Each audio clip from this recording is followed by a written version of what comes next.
السلام علیکم ورحمۃ اللہ وبرکاتہ، نحمدہ ونصلی علی رسولہ الکریم، اما بعد فاعوذ باللہ من الشیطان الرجیم، بسم اللہ الرحمن الرحیم، رب اشرح لی صدری ویسر لی امری واحلل عقدۃ من لسانی یفقہوا قولی۔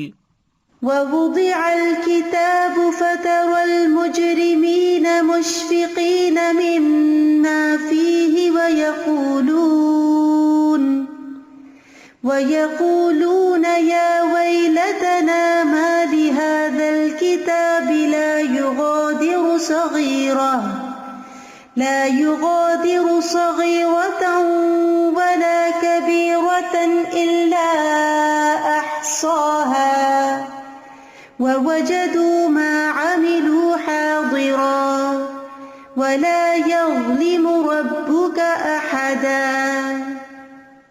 ووضع الكتاب فترى المجرمين مشفقين مما فيه ويقولون يا ويلتنا ما لهذا الكتاب لا يغادر صغيرة ولا كبيرة إلا أحصاها ووجدوا ما عملوا حاضرا ولا يظلم ربك أحدا۔ اور کتاب رکھ دی جائے گی، پس آپ مجرموں کو دیکھیں گے کہ اس سے ڈرنے والے ہوں گے جو اس میں ہوگا، اور کہیں گے ہائے ہماری بربادی، اس کتاب کو کیا ہے، نہ کوئی چھوٹی بات چھوڑتی ہے اور نہ بڑی، مگر اس نے ضبط کر رکھا ہے، اور انہوں نے جو کچھ کیا اسے موجود پائیں گے، اور آپ کا رب کسی پر ظلم نہیں کرتا۔ اس دنیا میں انسان مختلف قسم کے کام کرتا ہے، کچھ اپنی بنیادی ضروریات پوری کرتا ہے، کچھ زندگی کے مقاصد کو پورا کرتا ہے، کچھ چھوٹے کام ہوتے ہیں، کچھ بڑے کام ہوتے ہیں۔ روزمرہ زندگی میں انسان کھاتا پیتا ہے، گھر بناتا ہے، شادی کرتا ہے، مال کمانے کے مختلف طریقے اختیار کرتا ہے۔ اسی طرح دین کے معاملے میں جو چاہتا ہے اختیار کرتا ہے، جو چاہتا ہے چھوڑ دیتا ہے یا رد کر دیتا ہے۔ پھر اپنی سوچ کے معاملے میں اپنے خیالات کے بارے میں جو چاہتا ہے سوچتا ہے، جو چاہتا ہے بولتا ہے، اور یہ بھول جاتا ہے کہ جو کچھ وہ اس دنیا میں کر رہا ہے اس کا ریکارڈ بھی تیار ہو رہا ہے، وہ سب کچھ لکھا بھی جا رہا ہے۔ یاد رہے کہ جو کچھ انسان کو یہاں ملا ہے وہ امتحان کے لیے ہے، وقتی طور پر ہے، اور ان سب نعمتوں کا جو دنیا میں اسے ملی ہیں ان کا ایک دن حساب ہوگا، اس سے پوچھ گچھ ہوگی کہ ان کو کس کام میں استعمال کیا۔ اس وقت انسان کو شدت سے احساس ہوگا کہ یا لیتنی قدمت لحیاتی، اے کاش کہ میں نے اپنی زندگی کے لیے کچھ آگے بھیجا ہوتا، کیونکہ زندگی تو اب شروع ہوئی ہے۔ اس دنیا کی زندگی میں جو کچھ دنیا کی ترقی کے لیے کیا ہوگا وہ پیچھے چھوڑ دیا، اور نامہ اعمال میں وہ سب کچھ درج ہوگا، اس کے سامنے ہوگا۔ انسان بے قرار ہو کر پکار اٹھے گا، یہ کیسی کتاب ہے جس نے نہ کوئی چھوٹی بات چھوڑی نہ کوئی بڑی، مگر اسے شمار کر رکھا ہے۔ تو آئیے دیکھتے ہیں کہ یہ کیسی کتاب ہے۔ یہ کتاب زندگی ہے جسے نامہ اعمال کہا جاتا ہے۔ تو ہمارا آج کا موضوع ہے کہ نامہ اعمال کیا ہے۔ ارشاد باری تعالیٰ ہے وَوُضِعَ الْكِتَابُ، اور کتاب رکھ دی جائے گی۔ کون سی کتاب؟ کتاب زندگی، یعنی دنیا کی زندگی میں انسان نے جو کچھ بھی کیا ہوگا اس کا نامہ اعمال جو بھی فرشتوں نے تیار کیا ہوگا انسان کے دائیں یا بائیں ہاتھ میں رکھ دیا جائے گا، دے دیا جائے گا۔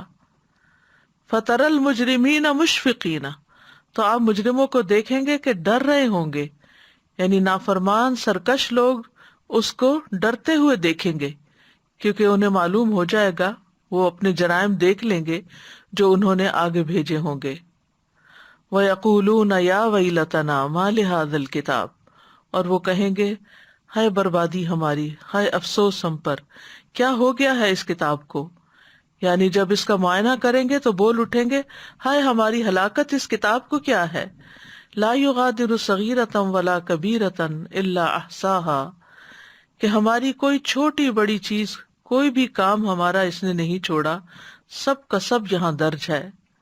ووجدوا ما عملوا حاضرا، اور دنیا میں جو کچھ انہوں نے عمل کیے ہوں گے وہ سب وہاں موجود پائیں گے۔ ولا یظلم ربک احدا، اور تیرا رب کسی پر بھی ظلم نہیں کرے گا. یعنی فرشتوں نے بندوں کا نامہ اعمال جو لکھا ہوگا وہی دیا جائے گا بندوں کو، کچھ کے دائیں ہاتھ میں کچھ کے بائیں ہاتھ میں، اور جزا بھی اسی کے مطابق دی جائے گی. عمر رضی اللہ عنہ نے ابی بن کعب سے کہا، ہمیں آخرت کے بارے میں کوئی حدیث سنائیں. قیامت کے دن لوح محفوظ اٹھا لی جائے گی اور مخلوق میں سے ہر ایک اپنے عمل کی طرف دیکھ رہا ہوگا. پھر وہ صحیفے لائے جائیں گے جن میں بندوں کے اعمال ہوں گے، اور وہ عرش کے گرد بکھر جائیں گے. اور اسی کے بارے میں فرمایا وَوُضِعَ الْكِتَابُ فَتَرَى الْمُجْرِمِينَ. تو بات یہ ہے کہ انسان کو اپنا نامہ اعمال دیکھنا ہوگا، اور دیکھ کر وہ اپنے آپ کو ہی کوسے گا، اپنے خبیث اعمال کو دیکھ کر واویلا کرے گا اور پریشان ہوگا، اور پھر کتاب کے بارے میں کہے گا کہ اس کو کیا ہے. یاد رکھیے کہ ہمارے نامہ اعمال میں دو طرح کی چیزیں ہیں، دو طرح کے گناہ ہیں، ایک صغیرہ گناہ ہے اور ایک کبیرہ گناہ ہے. صغیرہ اور کبیرہ گناہوں سے مراد کیا ہے؟ ابن عباس اس کی مثال دیتے ہوئے کہتے ہیں کہ جیسے کبیرہ زور سے ہنسنا اور صغیرہ مسکرانا، یعنی یہی فرق ہے دونوں ہنسی کی قسمیں. یعنی یہ گناہ نہیں، ضروری نہیں کہ گناہ ہو، لیکن ڈفرینشیٹ اس طرح کیا جا سکتا ہے کہ ایک ہی عمل بعض اوقات بہت سنگین ہوتا ہے اور بعض اوقات اس کا چھوٹا ورژن ہوتا ہے. سعید بن جبیر کہتے ہیں کہ صغیرہ سے مراد چھوٹے گناہ میں ملوث ہونا ہے، چھونا اور بوسو کنار کرنا، اور کبیرہ سے مراد زنا ہے. کبیرہ سے پہلے صغیرہ گناہوں کا ذکر ہے، ما لہذا الکتاب لا یغادر صغیرۃ ولا کبیرۃ. اور فضیل بن ایاز جو تھے وہ جب یہ آیت پڑھتے تھے تو کہتے تھے ہائے افسوس کہ لوگ اللہ کی بارگاہ میں کبیرہ گناہوں سے پہلے صغیرہ گناہوں کے بارے میں چیختے ہوئے شکایت کریں گے. اور پھر یہاں پر احصاها کا لفظ استعمال ہوا ہے. احصا کا مطلب ہوتا ہے اس نے شمار کر رکھا ہوگا، احاطہ کر رکھا ہوگا. کس چیز کا؟ چاہے انسان کی زبان سے کوئی لفظ نکلے یا اس کے کوئی ایکشنز ہو. امام قرطبی اپنی تفسیر میں کہتے ہیں کہ انسان کی ہر چیز اس کے ذمے لکھ دی جاتی ہے، یہاں تک کہ بیماری میں اس کا ہائے ہائے کرنا بھی لکھا جاتا ہے، یا جو کرتا ہے. امام احمد کے بارے میں کہا جاتا ہے کہ وہ اپنی بیماری میں ہائے ہائے کہہ رہے تھے تو طاؤس کی طرف سے ان کو یہ بات پہنچی. طاؤس نے کہا کہ فرشتہ ہر بات لکھ لیتا ہے، یہاں تک کہ بیماری میں کی جانے والی ہائے بھی لکھتا ہے. اس کے بعد امام احمد نے کبھی ہائے ہائے نہیں کی یہاں تک کہ فوت ہو گئے، اس کی بجائے اللہ کا ذکر کرتے ہوں گے. قتادہ کہتے ہیں کہ لوگوں کو نامہ اعمال سے یہ شکایت ہوگی کہ اس نے ہر چیز کو ریکارڈ کر دیا ہے. کوئی یہ نہیں کہے گا کہ ہم پر ظلم ہوا ہے، یہ کیوں لکھا گیا. اس پر ان کو اعتراض نہیں ہوگا کہ یہ کیوں لکھا گیا، ان کو پریشانی اس بات کی ہوگی کہ ہر ہی چیز لکھی گئی، سبھی کچھ لکھا گیا. اور پھر یہ ہے کہ وہ اپنے سامنے اس کو پائیں گے. تو کسی پر بھی ظلم نہ ہوگا، نہ نیک لوگوں پر ظلم ہوگا اور نہ گناہگاروں پر ظلم ہوگا. نہ نیک لوگوں کی اطاعت میں سے کوئی کمی کی جائے گی اور نہ گناہگاروں کے عذاب میں کچھ اضافہ کیا جائے گا، کیونکہ اللہ سبحانہ وتعالیٰ کسی پر بھی ظلم نہیں کرتا. ان اللہ لا یظلم مثقال ذرۃ وان تک حسنۃ یضاعفها وَيُؤْتِ مِن لَّدُنْهُ أَجْرًا عَظِیمًا. بے شک اللہ ایک ذرے کے برابر بھی ظلم نہیں کرتا، اور اگر ایک نیکی ہوگی تو اسے دگنا کر دے گا اور اپنے پاس سے بہت بڑا اجر عطا کرے گا. سورۃ الانبیاء میں آتا ہے وَنَضَعُ الْمَوَازِينَ الْقِسْطَ لِيَوْمِ الْقِيَامَةِ فَلَا تُظْلَمُ نَفْسٌ شَيْئًا وَإِنْ كَانَ مِثْقَالَ حَبَّةٍ مِّنْ خَرْدَلٍ أَتَيْنَا بِهَا وَكَفَىٰ بِنَا حَاسِبِينَ. اور ہم قیامت کے دن ایسے ترازو رکھیں گے جو عین انصاف ہوں گے، پھر کسی شخص پر کچھ بھی ظلم نہ کیا جائے گا، اور اگر رائی کے ایک دانے کے برابر عمل ہوگا تو ہم اسے بھی لے آئیں گے، اور ہم حساب لینے والے کافی ہیں.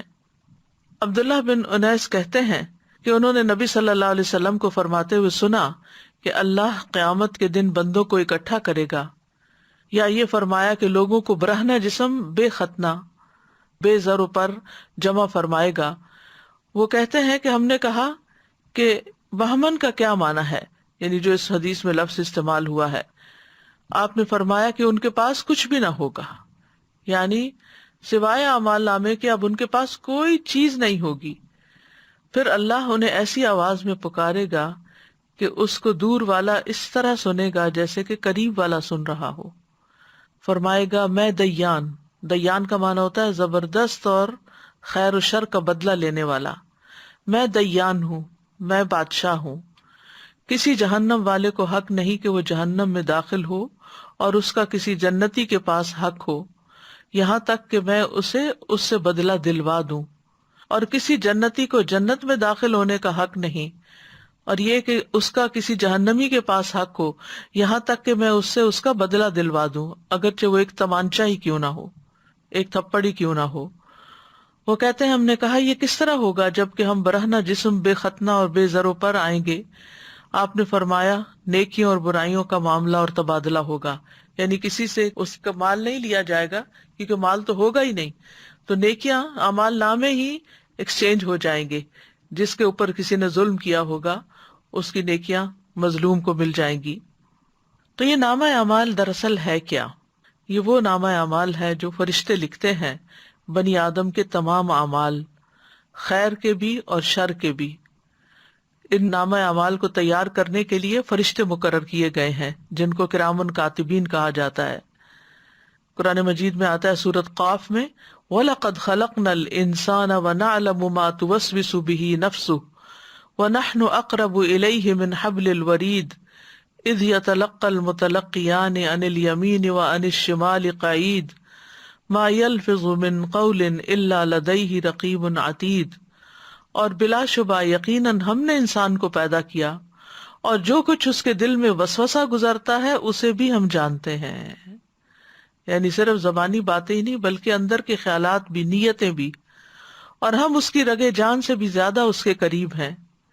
جب اس کے ہر قول و فعل کو دو لینے والے لیتے ہیں جو دائیں طرف اور بائیں طرف بیٹھے ہیں، وہ کوئی بات منہ سے نہیں نکالتا مگر اس کے پاس ایک تیار نگران ہوتا ہے.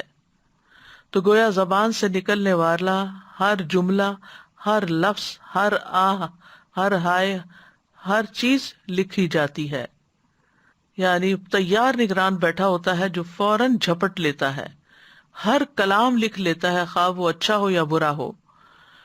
یہاں تک کہ فرشتہ اس کی یہ بات بھی لکھ لیتا ہے جب انسان کہتا ہے میں نے کھایا، میں نے پیا، میں گیا، میں آیا، میں نے دیکھا، یہ سب باتیں بھی وہ لکھتے جاتے ہیں. یہاں تک کہ جب جمعرات کا دن آتا ہے پھر اس کے قول اور عمل پیش کیے جاتے ہیں. تو جس قول یا فعل میں بھلائی یا شر ہوتا ہے اس کو باقی رہنے دیا جاتا ہے اور باقی کی تمام چیزیں ختم کر دی جاتی ہیں. اور اللہ کے اس فرمان سے یہی مراد ہے یمحو اللہ ما یشاء ویثبت وعندہ ام الکتاب. اللہ مٹا دیتا ہے جو چاہتا ہے اور ثابت رکھتا ہے، یعنی جو چاہتا ہے، اور اسی کے پاس ہے اصل کتاب. معمر کہتے ہیں کہ حسن بصری نے یہ آیت تلاوت کی عن الیمین و عن الشمال قعید، کہ جو دائیں طرف اور بائیں طرف بیٹھے ہیں. تو کہتے ہیں کہ اے ابن آدم، میں نے تمہارے لیے تمہارے صحیفے کو کھول دیا اور تمہارے ساتھ دو معزز فرشتے مقرر کیے گئے، ان میں سے ایک تمہارے دائیں طرف ہے اور ایک تمہارے بائیں طرف ہے. تو جو تمہارے دائیں طرف ہے وہ تمہاری نیکیوں کو ریکارڈ کرتا ہے اور جو بائیں طرف ہے برائیوں کو ریکارڈ کرتا ہے. بس جو چاہو عمل کرو، تھوڑا کرو یا زیادہ کرو، یہاں تک کہ جب تم مر جاؤ گے تو تمہارا نامہ اعمال لپیٹ دیا جائے گا، پھر وہ تمہاری گردن میں تمہارے ساتھ تمہاری قبر میں ڈال دیا جائے گا، یہاں تک کہ قیامت کے دن ایک ایسی کتاب کی صورت میں نکالا جائے گا جسے تم کھلا ہوا پاؤ گے اور کہا جائے گا اقرأ کتابک کفا بنفسک اليوم علیک حسیبا. اپنی کتاب پڑھ لو، آج تم خود اپنے آپ پر بطور محاسب خود ہی حساب لینے والے کافی ہو. اللہ کی قسم اس ہستی نے تمہارے ساتھ انصاف ہی کیا ہے کہ اس نے خود ہی تمہیں تمہارا محاسب بنا دیا. لکھنے والے فرشتوں کی صفات قرآن مجید میں بیان ہوئی ہیں. وَإِنَّ عَلَيْكُمْ لَحَافِظِينَ كِرَامًا كَاتِبِينَ يَعْلَمُونَ مَا تَفْعَلُونَ. حالانکہ بلا شبہ تم پر یقیناً نگہبان مقرر ہیں جو بہت عزت والے ہیں، لکھنے والے ہیں، وہ جانتے ہیں جو تم کرتے ہو. پھر اللہ تعالیٰ سے فرشتے پوچھ کر بھی لکھتے ہیں. رسول اللہ صلی اللہ علیہ وسلم نے فرمایا فرشتے عرض کرتے ہیں اے رب تیرا فلاں بندہ گناہ کرنے کا ارادہ کر رہا ہے. اللہ باوجود اس کے کہ اسے خوب دیکھ رہا ہوتا ہے فرشتے سے فرماتا ہے کہ اس کی نگرانی کرتے رہو. اگر یہ گناہ کر بیٹھے تو صرف اتنا ہی لکھنا جتنا اس نے کیا. اور اگر گناہ چھوڑ دے تو اس کے لیے نیکی لکھ دینا، کیونکہ اس نے گناہ میری وجہ سے چھوڑا ہے۔ بائیں فرشتے کی ایک خاص ذمہ داری ہے۔ رسول اللہ صلی اللہ علیہ وسلم نے فرمایا، بے شک بائیں طرف والا فرشتہ 6 گھڑیاں مسلمان گناہگار بندے سے اپنا قلم اٹھائے رکھتا ہے، یعنی گناہ کرنے کے بعد بھی وہ 6 گھڑیاں قلم اٹھائے رکھتا ہے۔ پھر اگر وہ شرمندہ ہو اور اللہ سے اس گناہ سے استغفار کر لے تو وہ قلم رکھ دیتا ہے، لکھتا نہیں، ورنہ ایک گناہ لکھ دیتا ہے۔ اسی طرح جو لوگ سو رہے ہوں، نابالغ بچے، مجنون اور پاگل، جب تک کہ انہیں ہوش نہ آ جائے، ان سب سے بھی قلم اٹھا لیا گیا ہے، ان کے اعمال نامے نہیں لکھے جاتے کیونکہ ان کو تو کچھ سمجھ ہی نہیں۔ تو نامہ اعمال کس لیے لکھے جائیں گے؟ تاکہ وہ انسان پر گواہ بن سکیں۔ رسول اللہ صلی اللہ علیہ وسلم نے فرمایا، بے شک اللہ تعالیٰ فرماتے ہیں، اے میرے بندو، یہ تمہارے اعمال ہیں کہ جنہیں میں تمہارے لیے شمار کر رہا ہوں، پھر میں تمہیں ان کا پورا پورا بدلہ دوں گا۔ تو جو آدمی بہتر بدلہ پائے وہ اللہ کا شکر ادا کرے، اور جو بہتر بدلہ نہ پائے تو وہ اپنے ہی نفس کو ملامت کرے۔ یعنی خود انسان کے لیے یہ سب کچھ لکھوایا جا رہا ہے تاکہ کل کو انسان انکار نہ کر سکے کہ میں نے تو یہ کیا ہی نہیں تھا۔ ذرہ برابر خیر و شر بھی نامہ اعمال میں محفوظ کر لیا جاتا ہے۔ سورۃ الزلزلہ میں آتا ہے، فَمَن يَعْمَلْ مِثْقَالَ ذَرَّةٍ خَيْرًا يَرَهُ وَمَن يَعْمَلْ مِثْقَالَ ذَرَّةٍ شَرًّا يَرَهُ، جس نے ذرہ بھر نیکی کی ہوگی وہ اسے دیکھ لے گا، اور جس نے ذرہ بھر بدی کی ہوگی وہ بھی اسے دیکھ لے گا۔ نیکیاں اور گناہ دونوں لکھے جائیں گے۔ ابن عباس سے روایت ہے کہ رسول اللہ صلی اللہ علیہ وسلم اپنے رب تبارک و تعالیٰ سے روایت کرتے ہوئے فرماتے ہیں کہ بے شک اللہ نے نیکیاں اور برائیاں لکھی، پھر ان کو بیان فرمایا، پس جس نے کسی نیکی کا ارادہ کیا لیکن اس پر عمل نہ کر سکا، اللہ نے اس کے لیے اپنے پاس ایک مکمل نیکی کا بدلہ لکھا۔ اگر اس نے ارادے کے بعد عمل بھی کر لیا تو اللہ تعالیٰ نے اپنے پاس اس کے لیے 10 نیکیوں سے لے کر 700 تک، بلکہ اس سے بھی زیادہ لکھا۔ اور جس نے کسی برائی کا ارادہ کیا پھر اس پر عمل نہیں کیا تو اللہ نے اس کے لیے اپنے پاس ایک مکمل نیکی لکھی، اور اگر اس نے ارادے کے بعد اس پر عمل بھی کر لیا تو اللہ نے اس کے لیے صرف ایک برائی لکھی۔ اسی طرح بیماری یا سفر کی وجہ سے اگر کوئی شخص کوئی کام نہیں کر سکتا تو وہ اس کے لیے لکھ دیا جاتا ہے، یعنی اگر نہیں بھی کر پا رہا تو بھی جو صحت کی حالت میں اور گھر میں رہتے ہوئے وہ کرتا تھا، وہ سفر کی حالت میں بھی وہ سارے اعمال اس کے نامہ اعمال میں لکھے چلے جاتے ہیں۔ رسول اللہ صلی اللہ علیہ وسلم نے فرمایا، جب کوئی بندہ بیمار ہوتا ہے یا سفر میں جاتا ہے تو اس کے وہ تمام اعمال لکھ دیے جاتے ہیں جو وہ حالت قیام اور زمانہ تندرستی میں کیا کرتا تھا۔ رسول اللہ صلی اللہ علیہ وسلم نے یہ بھی فرمایا کہ جب مسلمان آدمی بیمار ہوتا ہے تو اللہ تعالیٰ اعمال لکھنے والے فرشتوں سے کہتے ہیں کہ یہ بندہ اپنی صحت مندی میں جو بہترین اعمال کرتا تھا ان کے مطابق اس کا اجر و ثواب لکھتے جاؤ، یہاں تک کہ میں اسے شفا عطا کر دوں۔ تو اس لیے بندہ مومن کے لیے تو بیماری بھی ایک رحمت ہے کہ اس کو بیماری پر صبر کرنے کا، تکلیف اٹھانے کا بھی اجر ملتا ہے، اور اس کے ساتھ ساتھ اس کے نامہ اعمال میں نیکیاں بھی لکھی جاتی ہیں۔ اسی طرح جو شخص اچھی نیت رکھتا ہے اور پھر کام نہیں کر سکتا تو اس کی نیت کی وجہ سے بھی اس کو اجر ملتا ہے۔ تہجد کے لیے اگر کوئی نیت کر کے سوئے لیکن اس کی آنکھ ہی نہیں کھلی اور وہ تہجد اس کے رہ گئے تو پھر بھی نہ اٹھ سکنے کے باوجود اس کی نیت کی بنا پر اس کو ثواب مل جاتا ہے، اور اس کی نیند اس کے رب کی طرف سے اس پر صدقہ ہوتی ہے۔ پھر اگر کوئی معقول عذر ہو، کوئی وجہ ہو، اور اس وجہ سے انسان نیک عمل نہ کر سکے تو اس پر بھی اجر لکھا جاتا ہے۔ جیسے سورۃ التوبہ میں آتا ہے، وَلَا يَطَعُونَ مَوْطِئًا يَغِيظُ الْكُفَّارَ وَلَا يَنَالُونَ مِنْ عَدُوٍّ نَيْلًا إِلَّا كُتِبَ لَهُمْ بِهِ عَمَلٌ صَالِحٌ إِنَّ اللَّهَ لَا يُضِيعُ أَجْرَ الْمُحْسِنِينَ۔ اور نہ کسی ایسی جگہ پر قدم رکھتے ہیں جو کافروں کو غصہ دلائے، اور نہ کسی دشمن سے کوئی کامیابی حاصل کرتے ہیں مگر اس کے بدلے ان کے لیے ایک نیک عمل لکھ دیا جاتا ہے۔ یقیناً اللہ نیکی کرنے والوں کا اجر ضائع نہیں کرتا۔ یہ ان لوگوں کے بارے میں آیت اتری تھی جو جنگ تبوک سے پیچھے رہ گئے تھے کیونکہ ان کے پاس سواریاں نہیں تھی، وہ ساتھ نہیں جا سکتے تھے، تو ان کے بارے میں کہا گیا کہ جہاں جہاں بھی لشکر جا رہا ہے یہ ان کے ساتھ ہیں، اور ان کے لیے بھی نیک عمل لکھا جا رہا ہے کیونکہ ان کا سچا ارادہ تھا جانے کا۔ اسی طرح مسجد کی طرف جانے والے قدم بھی لکھے جاتے ہیں۔ بنو سلمہ کے لوگ مدینہ کے کونے میں مسجد سے دور رہتے تھے، انہوں نے مسجد کے قریب منتقل ہونے کا ارادہ کیا تو یہ آیت نازل ہوئی، انا نحن نحیی الموتى ونکتب ما قدموا وآثارهم، بے شک ہم ہی زندہ کریں گے مردوں کو اور ہم لکھ رہے ہیں جو انہوں نے آگے بھیجا اور ان کے آثار بھی۔ تو رسول اللہ صلی اللہ علیہ وسلم نے فرمایا بے شک تمہارے نشانات قدم لکھے جا رہے ہیں، یعنی انسان اپنے پاؤں سے چل کر جس زمین پر بھی جاتا ہے وہ زمین بھی گواہ بنے گی، اور وہ قدم اگر نیکی کے کام میں ہے تو ثواب کے طور پہ لکھے جائیں گے، اور اگر کسی برے کام سے اور برے ارادے سے انسان نکلا ہے یا اٹھا ہے اپنی جگہ سے تو وہ قدم اس کے برائی کے خانے میں لکھے جائیں گے۔ اسی طرح طواف میں اٹھائے گئے قدم وہ بھی لکھے جاتے ہیں۔ رسول اللہ صلی اللہ علیہ وسلم نے فرمایا جو شخص گن کر طواف کے 7 چکر لگائے اور 2 رکعت نماز پڑھے تو یہ ایک غلام آزاد کرنے کے برابر ہے، یعنی ثواب ہے، اور جو شخص ایک قدم بھی اٹھاتا یا رکھتا ہے، یعنی ایک اٹھاتا ہے ایک رکھتا ہے ایک اٹھاتا ہے ایک رکھتا ہے، تو ہر قدم پر اس کے لیے 10 نیکیاں لکھی جاتی ہیں اور اس سے 10 گناہ مٹائے جاتے ہیں اور اس سے 10 درجات بلند کیے جاتے ہیں۔ اس سے انسان اندازہ کر سکتا ہے کہ کتنا زیادہ اجر و ثواب ہے۔ پھر حاجی کی سواری کے قدم لکھے جاتے ہیں۔ نبی صلی اللہ علیہ وسلم نے فرمایا جب تم اپنے گھر سے بیت الحرام کے ارادے سے نکلتے ہو تو تمہاری اونٹنی کوئی قدم نہیں رکھتی اور نہ اسے اٹھاتی ہے مگر اللہ تعالیٰ اس کے ساتھ تمہارے لیے ایک نیکی لکھ دیتا ہے اور تم سے ایک گناہ مٹا دیتا ہے۔ یعنی حاجی سفر پر ہی نکلتا ہے، اپنا ایک قدم اٹھاتا ہے، سواری پر بیٹھتا ہے، تو بظاہر تو یہ انسان کہتا ہے کہ میرا پتہ نہیں کیا ثواب ہے کیا نہیں، میں تو سواری پر بیٹھا ہوا ہوں، لیکن اس کا بھی اجر بتا دیا گیا کہ اگر وہ اللہ کے کام کے لیے نکلتا ہے، بیت الحرام کی طرف نکلتا ہے، تو جو قدم سواری اٹھاتی ہے اس ہر قدم کے لیے نیکی لکھی جاتی ہے۔ پھر اسی طرح سلام کرنا اور سلام کا جواب دیا جانا، اس میں بھی انسان کے لیے نیکیاں لکھی جاتی ہیں۔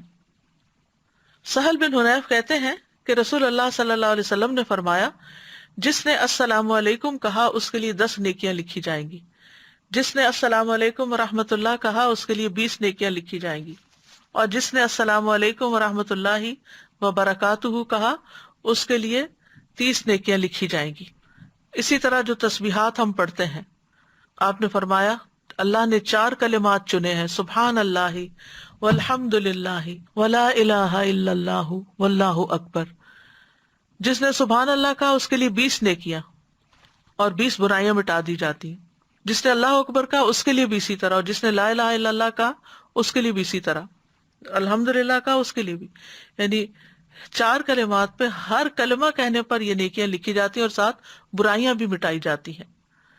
اسی طرح گھر والوں پہ خرچ کرنے اور مریض کی عیادت کرنے کا ثواب بھی لکھا جاتا ہے۔ رسول اللہ صلی اللہ علیہ وسلم نے فرمایا جو شخص اللہ کی راہ میں اپنی زائد چیز خرچ کر دے تو اس کا ثواب 700 گنا تک ہوگا۔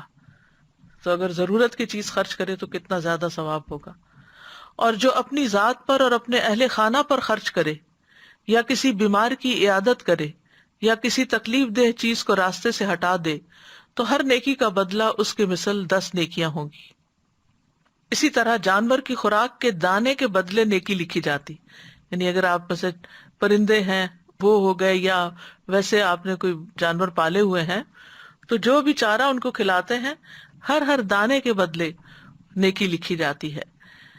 روح بن زمبا کہتے ہیں کہ ایک مرتبہ وہ تمیم داری کے ہاں ملاقات کے لیے گئے، وہاں پہنچ کر دیکھا کہ وہ خود اپنے گھوڑے کے لیے جو کے دانے صاف کر رہے ہیں، حالانکہ ان کے اہل خانہ بھی وہیں تھے۔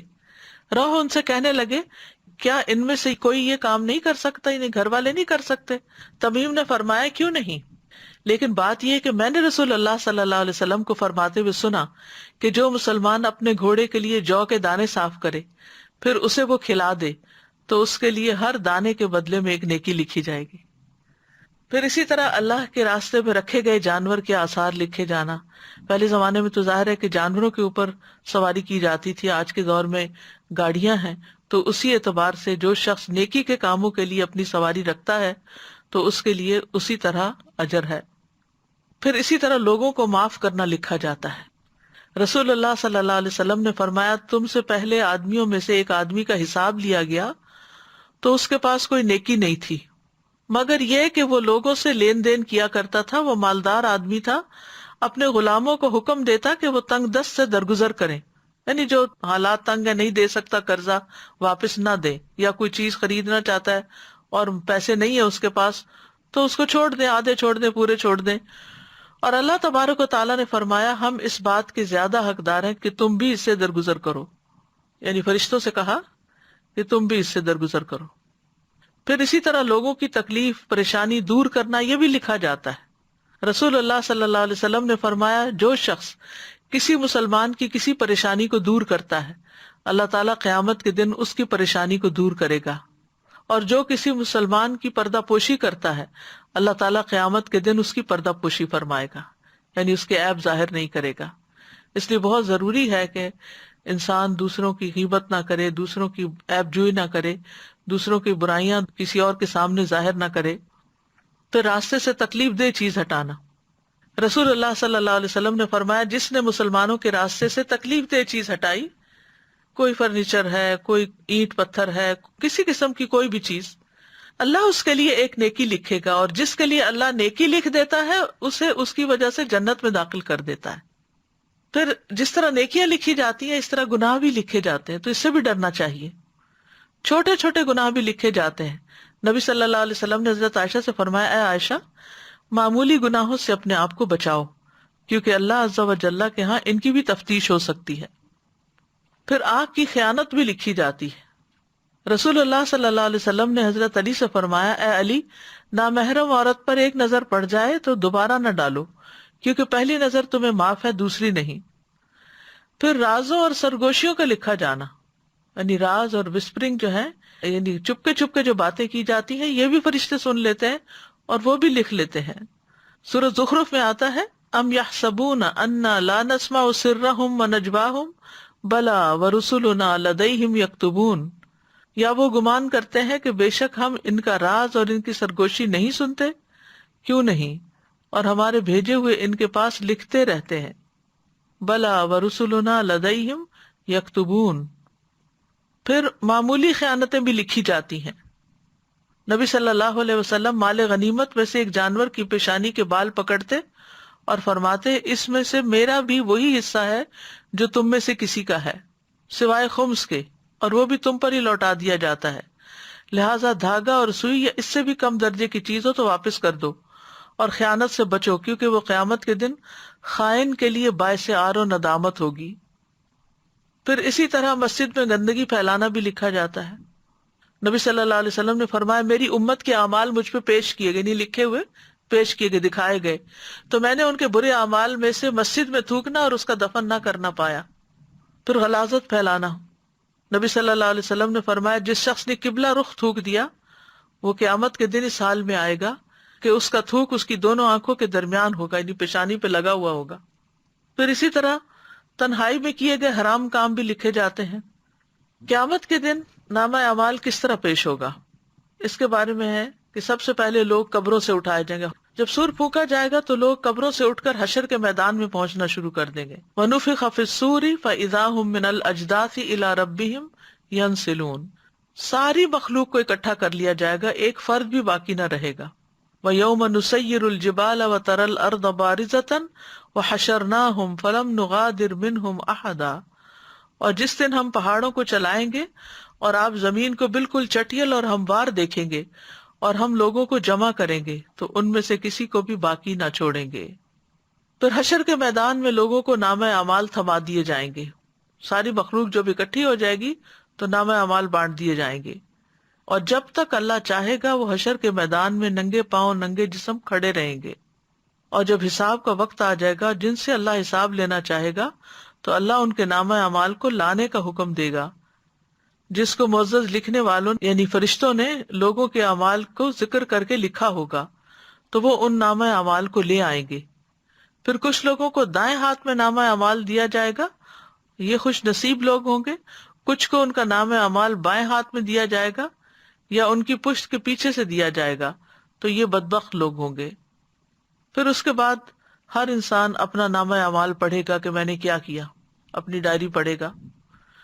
پھر فیصلے کا انتظار کرے گا، اتنا انتظار کہ آنکھیں پھٹی ہوئی ہوں گی، پھٹ جائیں گی، تھک جائیں گی. نبی صلی اللہ علیہ وسلم نے فرمایا اللہ اگلوں اور پچھلوں کو کھڑے ہونے کی حالت میں ایک مقررہ دن کے لیے جمع کرے گا، جس کا ایک دن 40 سال کا ہوگا۔ ان کی آنکھیں پھٹی ہوئی ہوں گی اور اوپر کو اٹھی ہوئی ہوں گی، اور وہ مقدموں کے فیصلوں کا انتظار کر رہے ہوں گے۔ اللہ ہم سب پر رحم فرما دے، کیونکہ کتنا مشکل وقت ہوگا یہ۔ حشر کا دن بہت لمبا ہوگا۔ نبی صلی اللہ علیہ وسلم نے آیت تلاوت کی، یوم یقوم الناس لرب العالمین، اور فرمایا اس وقت تمہارا کیا حال ہوگا جب اللہ تمہیں 50,000 سال کے لیے اس طرح اکٹھا کرے گا جس طرح تیر کو کمان میں ڈالا جاتا ہے، اور پھر اللہ تعالیٰ اتنا عرصہ تمہاری طرف نظر بھی نہیں کرے گا۔ یعنی کتنا سخت دن ہوگا، اور حشر کے دن کتنی سخت گرمی ہوگی، سورج قریب آ جائے گا، ہر شخص اپنے پسینے میں ڈوبا ہوا ہوگا، اور حساب شروع کرنے کے لیے نبی صلی اللہ علیہ وسلم کی شفاعت ہوگی۔ اور اس میں ہم دیکھتے ہیں کہ جب لوگوں کو قیامت کا دن بہت لمبا محسوس ہوگا تو وہ ایک دوسرے سے کہیں گے آؤ آدم علیہ السلام کے پاس چلتے ہیں، وہ ابو البشر ہیں، کہ وہ اپنے رب عز و جل کے سامنے ہماری سفارش کر دے تاکہ وہ ہمارے درمیان فیصلہ شروع کر دے۔ چنانچہ سب لوگ آدم علیہ السلام کے پاس آئیں گے، وہ کہیں گے میں اس کام کا اہل نہیں ہوں، مجھے میری ایک خطا کی وجہ سے جنت سے نکال دیا گیا تھا، آج تو مجھے صرف اپنی فکر ہے۔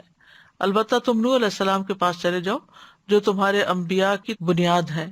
چنانچہ وہ نوح علیہ السلام کے پاس آئیں گے، وہ بھی یہی کہیں گے کہ میں اس کا اہل نہیں ہوں۔ تم خلیل اللہ ابراہیم کے پاس چلے جاؤ علیہ السلام، تو لوگ ابراہیم علیہ السلام کے پاس جائیں گے تو وہ بھی یہی کہیں گے کہ میں اس کام کا اہل نہیں ہوں۔ بالآخر لوگ نبی صلی اللہ علیہ وسلم کے پاس آئیں گے، وہ مجھ سے کہیں گے کہ اے محمد ہمارے لیے اپنے رب سے سفارش کر دے کہ وہ ہمارے درمیان فیصلہ کر دے۔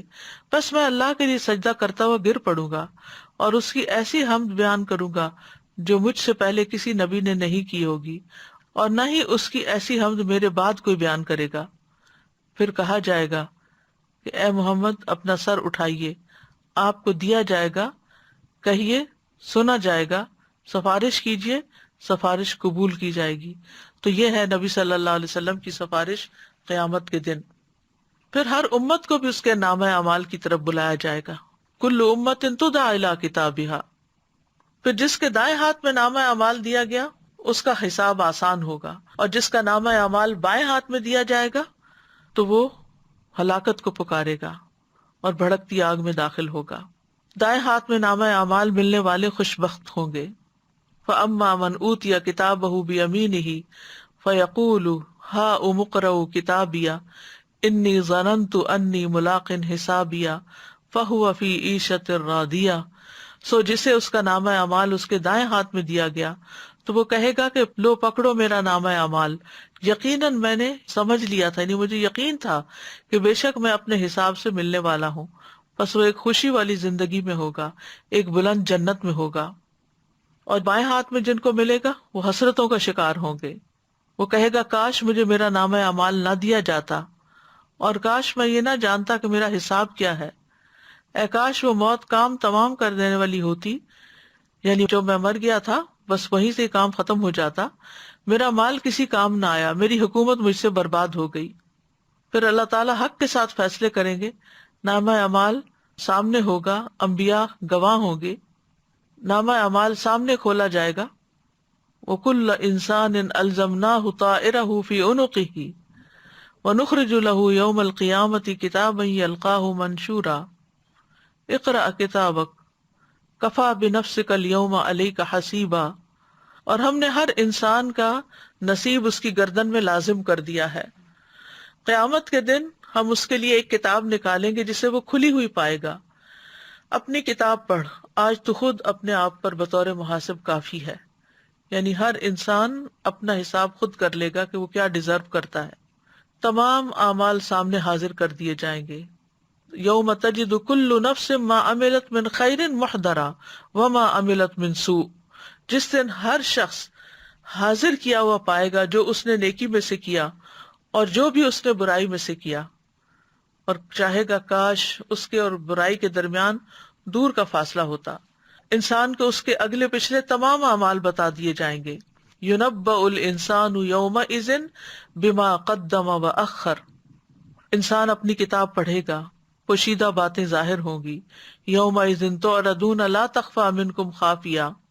سینوں کے بھید کھل جائیں گے۔ وَحُصِّلَ مَا فِي الصُّدُورِ۔ ان ربہم بہم یومئذ لخبیر. ہر شخص اکیلا اکیلا اللہ سبحانہ تعالیٰ کے سامنے پیش ہوگا. نامہ اعمال کی جانچ پڑتال ہوگی، منہ پہ مہر لگ جائے گی، اعضاء گواہی دیں گے، اور سب سے پہلے جو چیز انسان کی بولے گی وہ اس کی ران اور ہتھیلی ہوگی. نیتوں سے حساب کا آغاز ہوگا. قیامت کے دن سب سے پہلے جس کے خلاف فیصلہ کیا جائے گا وہ شہید ہوگا. اس کو نعمتیں یاد کرائی جائیں گی، پوچھا جائے گا نعمتوں کو پا کر کیا کیا. وہ کہے گا میں نے تیرے راستے میں لڑائی کی، یہاں تک کہ مجھے شہید کر دیا گیا. اللہ تعالیٰ فرمائے گا تو نے جھوٹ بولا، تم اس لیے لڑے تھے کہ تمہیں بہادر کہا جائے، سو کہہ دیا گیا. یعنی سب سے پہلے حساب ان سے شروع ہوگا. پھر اس کے بارے میں حکم دیا جائے گا کہ اس کو منہ کے بل گھسیٹا جائے یہاں تک کہ آگ میں ڈال دیا جائے. اسی طرح جس شخص نے علم حاصل کیا اس کا بھی یہی حال ہوگا، اور جس نے مال خرچ کیا خوب اس کا بھی یہی حال ہوگا. حقوق اللہ میں سب سے پہلے نماز کا حساب ہوگا. پھر اسی طرح مومن کے گناہوں کو پیش کیا جائے گا اور وہ ڈر رہا ہوگا. اللہ سبحانہ تعالیٰ اسے اس کے گناہوں کا اقرار کروائے گا. پھر اللہ تعالیٰ فرمائے گا کیا تو پہچانتا ہے ان کو؟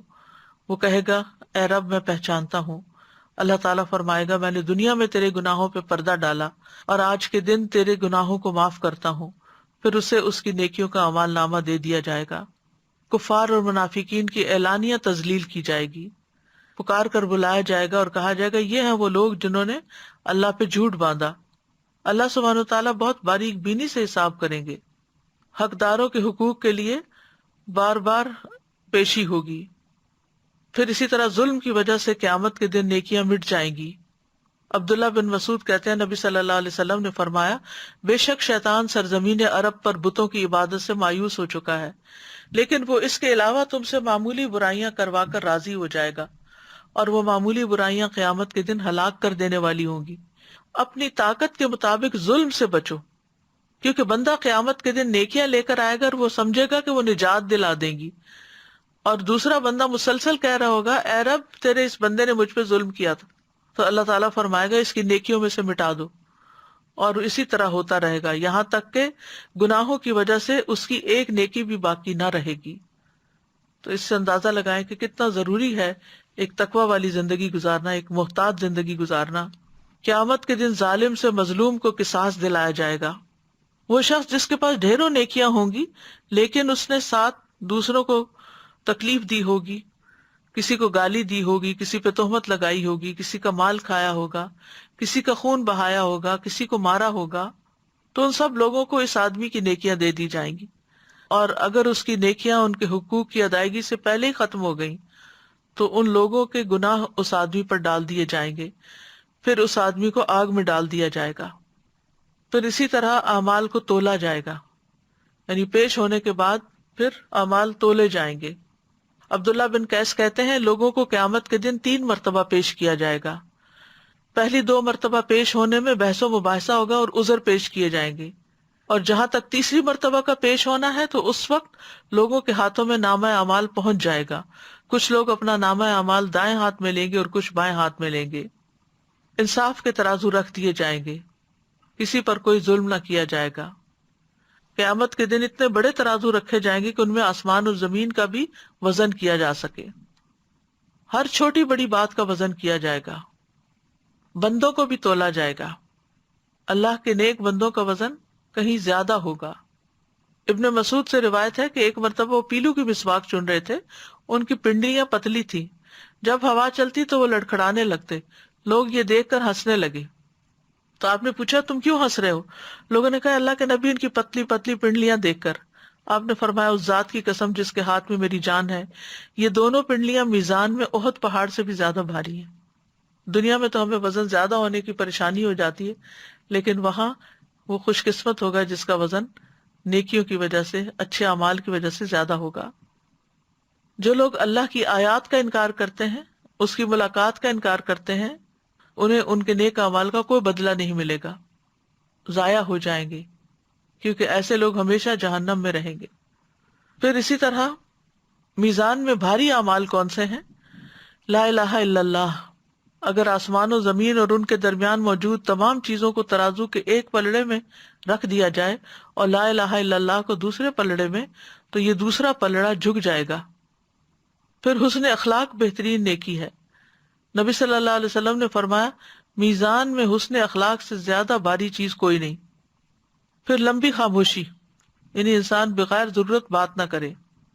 آپ نے فرمایا تم اچھے اخلاق اور طویل خاموشی کو لازم پکڑو. اس ذات کی قسم جس کے ہاتھ میں میری جان ہے، مخلوقات نے کوئی ایسا عمل نہیں کیا جو ان دو نیکیوں کے برابر ہو. کون سی دو نیکیاں؟ اچھے اخلاق اور طویل خاموشی. پھر اسی طرح دو کلمات ترازو میں بہت بھاری ہیں اور زبان پہ ہلکے ہیں لیکن رحمان کو بہت عزیز ہیں. سبحان اللہ العظیم، سبحان اللہ و بحمدہ. پھر میزان کو آدھا بھر دینے والا عمل کیا ہے؟ ایک دفعہ سبحان اللہ کہنا. میزان کو پورا بھرنے والا عمل الحمدللہ ہے. سبحان اللہ نصف میزان بھرتا ہے اور الحمدللہ پورا. پھر اسی طرح نماز جنازہ ادا کرنا اور دفنانے تک ساتھ رہنا، یہ احد پہاڑ سے زیادہ وزنی عمل ہے. اسی طرح اولاد کی وفات پر ماں باپ کا صبر ہو تو وہ بھی میزان میں بہت بھاری ہے، اور ہمیں اس کے لیے دعائیں بھی کرنی چاہیے. ربنا لا تزغ قلوبنا بعد اذ ہدیتنا وہب لنا من لدنک رحمہ انک انت الوہاب. ربنا انک جامع الناس لیوم لا ریب فیہ ان اللہ لا یخلف المیعاد. اے ہمارے رب، ہمارے دل ٹیڑھے نہ کر اس کے بعد کہ تو نے ہمیں ہدایت دی، اور اپنے پاس سے رحمت عطا فرما، بے شک تو ہی بے حد عطا کرنے والا ہے. اے ہمارے رب، بے شک تو سب لوگوں کو اس دن کے لیے جمع کرنے والا ہے جس میں کوئی شک نہیں، بے شک اللہ وعدے کی خلاف ورزی نہیں کرتا. دنیا اور آخرت میں بھلائی کی دعا کرنی چاہیے. ربنا آتنا فی الدنیا حسنۃ وفی الآخرۃ حسنۃ وقنا عذاب النار. اے ہمارے رب، ہمیں دنیا میں بھی بھلائی عطا فرما اور آخرت میں بھی بھلائی عطا فرما، اور ہمیں آگ کے عذاب سے بچا لے. یعنی دنیا میں نیکی کرنے کی توفیق دے اور آخرت میں ان نیکیوں کا بدلہ بھی عطا فرما. اللہ سے عافیت مانگنی چاہیے. اللہم انی اسألک العافیۃ فی الدنیا والآخرہ. پھر اللہ تعالیٰ سے جنت کے قریب لے جانے والے اعمال کا سوال کرنا چاہیے. اللہم انی اسألک الجنۃ وما قرب الیہا من قول او عمل واعوذ بک من النار وما قرب الیہا من قول او عمل.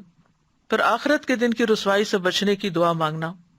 ربنا وآتنا ما وعدتنا علی رسلک ولا تخزنا یوم القیامہ انک لا تخلف المیعاد. اللہم لا تخزنی یوم القیامہ. اللہم انی اعوذ بک من ضیق الدنیا و ضیق یوم القیامہ.